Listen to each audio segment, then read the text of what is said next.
성령의 세례, 우리가 받아야 할, 또 항상 그것을 간직해야 할, 기억하고 간직해야 할 이것이 성령 세례인 것입니다. 세례라고 하는 것은 두 가지입니다.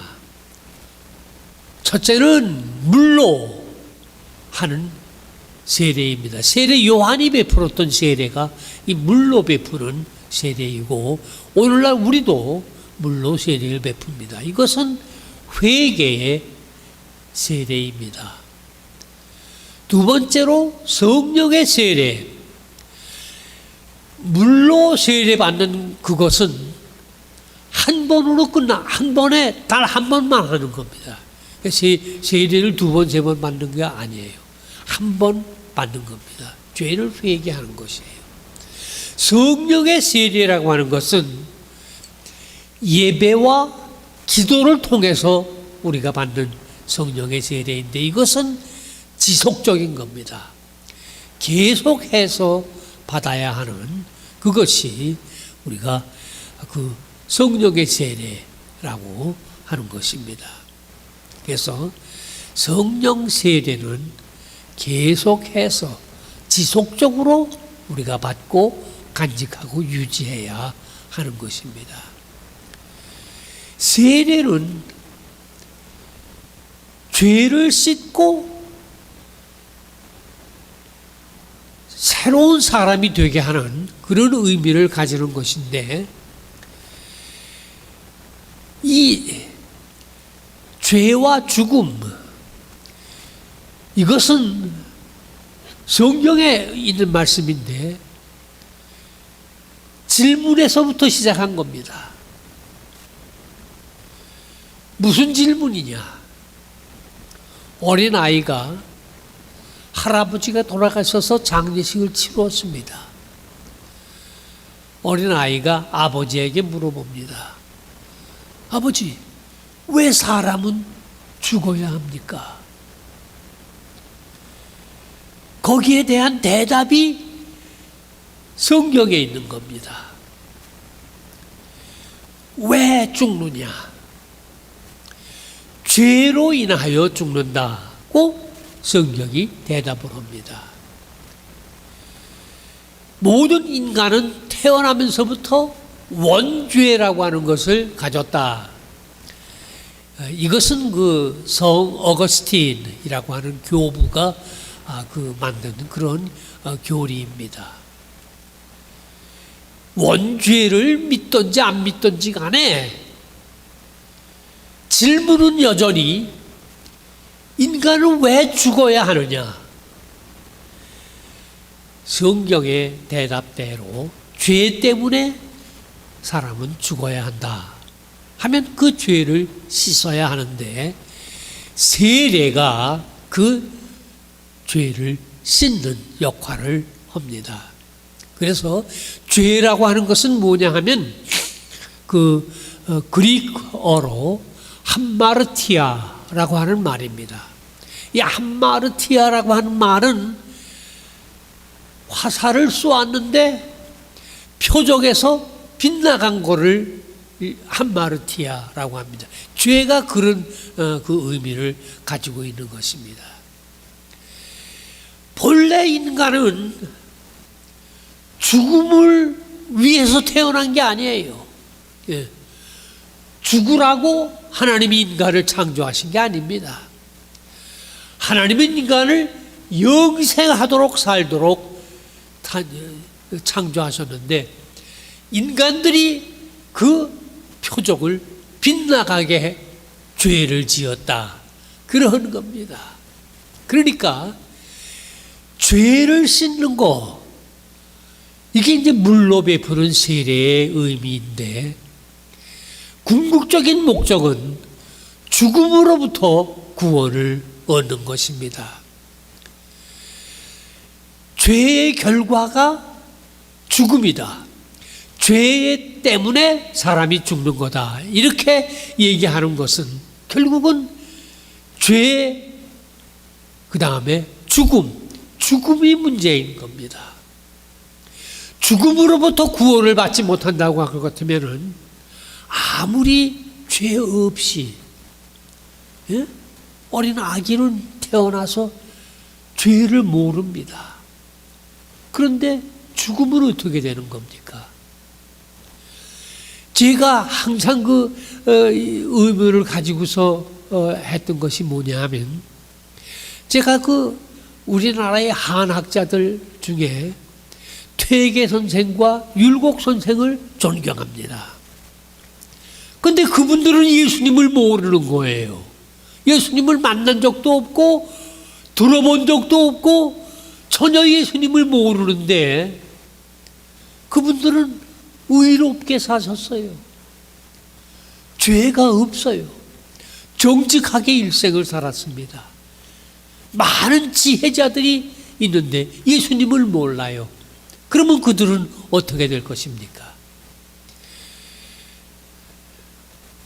거기에 대한 대답은 우리는 없습니다. 왜냐하면 여러분과 저는 예수 그리스도를 통해서 구원을 얻습니다. 우리는 예수 그리스도를 통해서 구원을 얻는다고 하는 확신을 가지고 있어요. 그래도 그 판에 가가지고서 우리를 영생으로 인도하실런지 안 하실런지 그것은 우리가 판단할 일이 아니에요. 그분이 하실 일입니다. 퇴계 선생이나 율곡 선생은 예수님을 모르고 세상을 떠나셨어요. 그분들이 나중에 어떻게 될런지는 우리가 상관할 바가 아니고 우리가 해도 소용이 없습니다. 왜냐? 영상의 나라에 받아들이고 안 받아들이고 하는 우리의 영역이 아니에요. 우리가 할 수 있는 게 아니에요. 하나님께서 하시는 일이기 때문에 그분께서 어떻게 하실런지 그건 우리는 모릅니다. 다만 우리가 아는 게 있습니다. 우리가 확신하는 것이 있습니다. 그것은 예수 그리스도를 통해서 우리가 구원을 얻고 영생에 이른다고 하는 것을 우리는 확실하게 믿습니다. 죄로부터 구원을 받는 것도 중요한 일이지만은 궁극적으로는 죽음으로부터 구원을 얻는 것이 궁극적인 것입니다. 어떻게 우리가 구원을 얻습니까? 예수 그리스도를 통해서 우리가 구원을 얻습니다. 예수 그리스도께서 이 세상에 오셔서 우리에게 보여주신 것이 있습니다. 그분이 십자가에 못 박혀 돌아가시고 다시 살아나셨고 하늘로 승천하셨고 지금도 살아계십니다. 그리고 그분이 우리에게 말씀하시기를 나를 따라오려거든 각자 자기 십자가를 지고 나를 따라오라 하셨습니다. 그러니 예수 그리스도의 십자가와 그분의 부활을 믿고 나도 그분과 같이 십자가를 지고 그 예수의 뒤를 따라가는 사람들에게는 확신이 있습니다. 영생에 대한 확신이 있습니다. 이 영생에 대한 확신이 성령께서 우리에게 늘 확인시켜 주시는 바인 것입니다. 예수께서 우리에게 베푸시는 세례는 성령의 세례입니다. 성경을 보면 예수님께서는 일생을 사시는 동안 성령의 이끌림을 받아 사셨습니다. 우리가 오늘 읽은 이 마가복음에 계속해서 읽어 내려가다 보면은 성령께서 예수님을 광야로 몰아냈다. 그렇게 기록되어 있고 세례를 받고 올라오실 때 성령이 예수님께 내려와 비둘기와 같이 그와 함께 계셨다 했습니다. 예수 그리스도의 부활과 그분의 십자가를 믿고 그분의 뒤를 나에게 주어진 십자가를 지고 따라가는 사람들은 성령의 인도하심을 받게 되어지는 것입니다. 성령님께서 우리를 인도하셔서 영생에 이르게 하십니다. 예수님께서 먼저 가신 그곳에 우리를 인도하시는 겁니다. 성령이 나와 함께 계시고 성령님 세례를 늘 기억하면서 살아가는 그 길이 우리가 이 세상 사는 동안에 시험과 유혹을 이길 수 있는 길입니다. 시험과 유혹은 누구에게나 옵니다. 그러나 성령의 세례를 믿고 그분의 뒤를 따라가는 사람들에게는 모든 시험과 유혹을 이기게 됩니다. 이 성령 세례를 우리의 마음속에 늘 간직하고 보존할 수 있게 하는 것이 예배와 기도인 겁니다. 매주일 주의 성전에 나와 드리는 예배, 가정에서 가족들과 함께 드리는 예배, 기도, 이것을 통해서 우리는 성령 세례를 늘 기억하게 되어지는 것입니다. 성령님께서 우리와 함께 계시면은 영생에 대한 확신이 있고, 영생에 대한 확신이 있는 사람들에게는 항상 복된 날이 계속되어지는데, 주께는 하루가 천년 같고 천년이 하루 같은 그러한 삶을 살게 되는 것이요, 거룩한 행실과 경건함으로 매일매일의 삶을 살아갑니다. 왜냐? 우리는 새 하늘과 새 땅을 바라보기 때문인 것입니다. 우리의 육신은 약해져 갑니다. 우리는 누군가로부터 위로받기를 원합니다. 누가 우리의 위로자가 되십니까? 성령님께서 우리의 위로자가 되십니다. 저는 오늘 이 예배를 마친 후에 로스앤젤레스를 갑니다. 거기에 제 은사 되는 분이 한 분이 계십니다.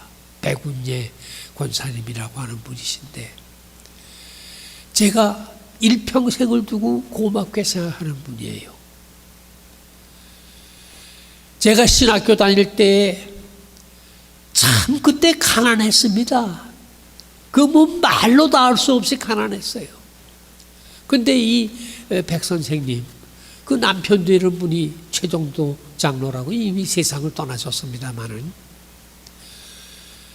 보건사회부 아동과 과장으로 그때 일했습니다. 그런데 공무원 월급이라는 게 그게 뭐 아주 그땐 그 보잘것없었다고요. 다 가난했어요. 그 가난한 가운데도 이 가난한 신학생을 늘 도와주시고, 그리고 그 집에 천연동 거기에 그 아파트 생기기 전에 그 판자집촌에 살았는데 거기에 방 한 칸을 내줘서 거기에 거처하도록 이렇게 하시고, 그리고 입을 거 먹을 거 이런 것들을 제공해 주시고 그러셨던 분이에요. 그게 고마운 거예요. 그분이 나에게 이렇게 뭐 먹을 거 입을 거 주신 것도 고맙지만은 내가 그분에게 진정으로 고맙게 생각하는 것은 이 두 분이 아침마다 일어나시면은 기도하시고 찬송하시고 성경 읽고 그리고서 하나님의 말씀대로 살려고 애쓰고 노력하시는 그런 모습을 제가 본 거예요. 제 부모님도 그러했지만은 이분도 그러하셨습니다. 지금은 92세가 되셨어요. 연세가 높으셔서 이제는 움직이지를 못한다고, 움직이기가 어렵다고 하십니다. 아들 둘이 있는데 서울대학교 농과대학을 나왔는데 저희 아버지를 닮아가지고 아주 새님 같아요. 그래서 이게 돈벌이는 잘 못해요. 제가 그분의 그 고마운 것, 그분을 위로해 드리기를 원합니다. 나도 위로받기를 원합니다. 늘 기도하면서 하나님께서 나를 위로하시고 성령으로 말미암아 깨우쳐서 나로 하여금 주의 사업을 할 수 있게 하시고 힘을 주셔서 주의 말씀을 증거하게 하시는 그 하나님께 감사드리고 그분이 나를 위로하십니다. 나도 또 다른 사람들을 위로하기를 원합니다.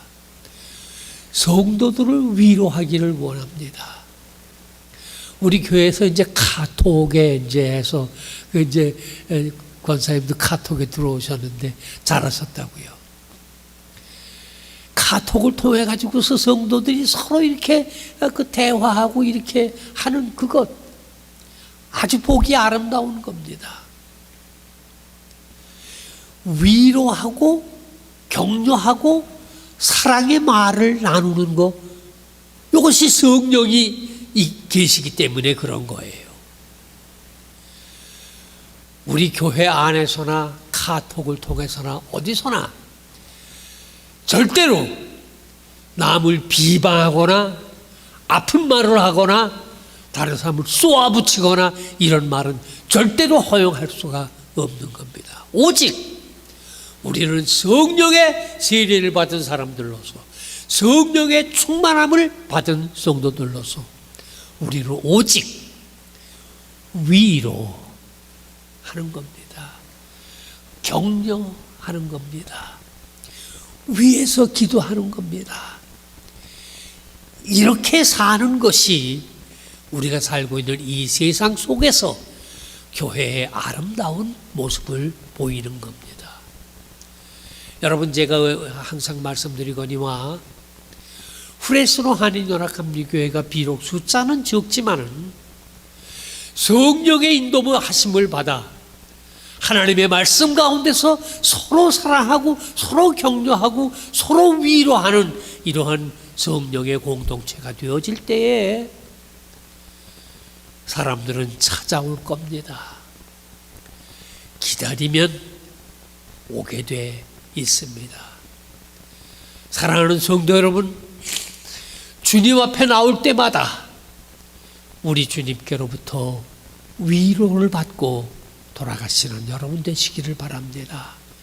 그리고 일상생활 속에서 예배와 기도를 통하여 성령님께서 여러분들과 함께 계심을 믿고 서로 믿지 않는 이웃, 세상에 사는 어떤 사람에게든지 우리가 서로 위로하는 일을 계속하게 되어질 때에 우리에게 기쁨이요 축복이요 그 기쁨이 영생을 사는 사람들의 기쁨이 되어집니다.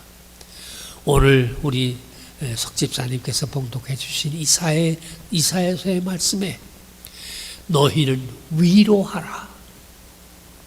내 백성을 위로하라. 성령 세례를 받은 사람들이 해야 할 일입니다.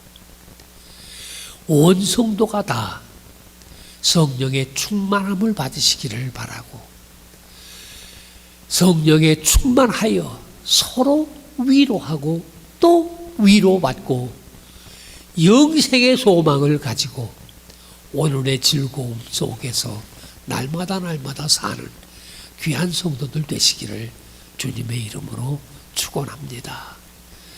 아멘. 아멘. 잠깐 기도 드리시겠습니다.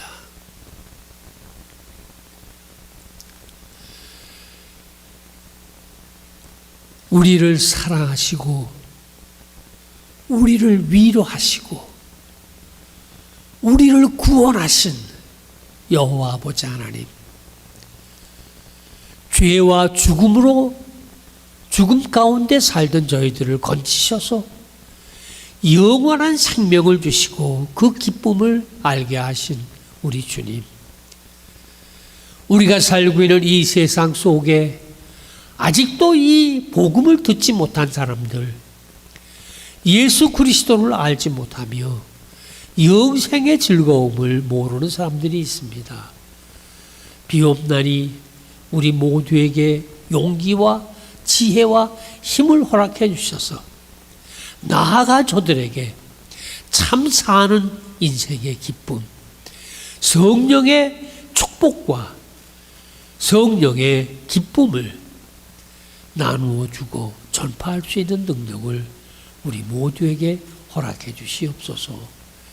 살아계신 예수님의 이름으로 감사하고 기도 올리옵나이다. 아멘.